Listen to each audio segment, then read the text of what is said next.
Masih ingat Yayasan Amalilah yang telah menipu ribuan anggotanya? Ternyata Taat Pribadi pernah menjadi koordinator pengepul dana di yayasan ini. Track recordnya Pribadi itu nggak ada bagus-bagusnya sama sekali. KUT itu bermasalah. Di Amalilah juga dia bermasalah. Saya mau Padepokan benar-benar hancur lebur, orang-orangnya hancur lebur, bahkan begitu pun tidak sudi mengenali mereka.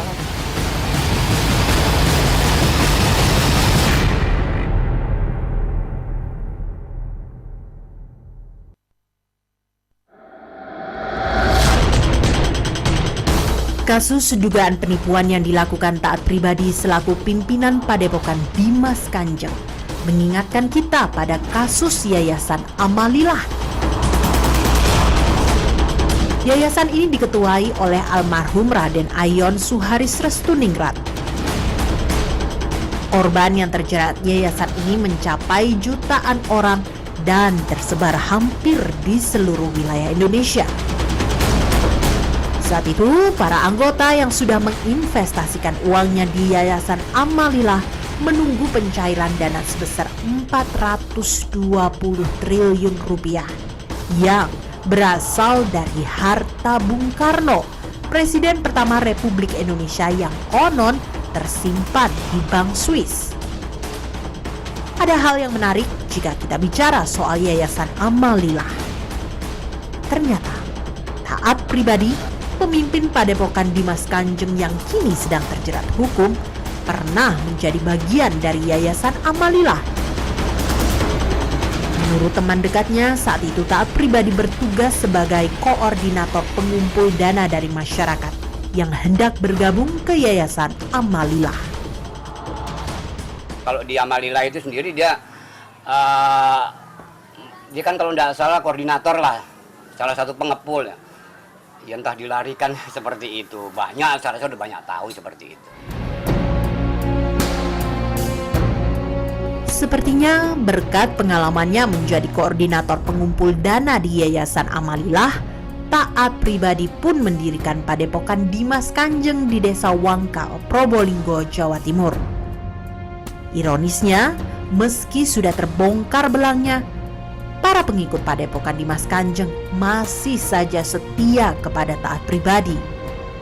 Mereka masih saja ada yang bertahan di Padepokan. Kami di sini sebetulnya bukan orang-orang miskin, betul Mas. Bukan orang-orang miskin semuanya, ya menengah ke atas lah. Ada yang sih ke bawah, ada sebagian. Tapi kalau dilihat dari kemarin program-program yang kita canangkan untuk kemaslahatan umat itu, wah luar biasa, ternyata orang-orang intelek semua banyak di sini Mas. To the point aja, ayo, kasihan itu.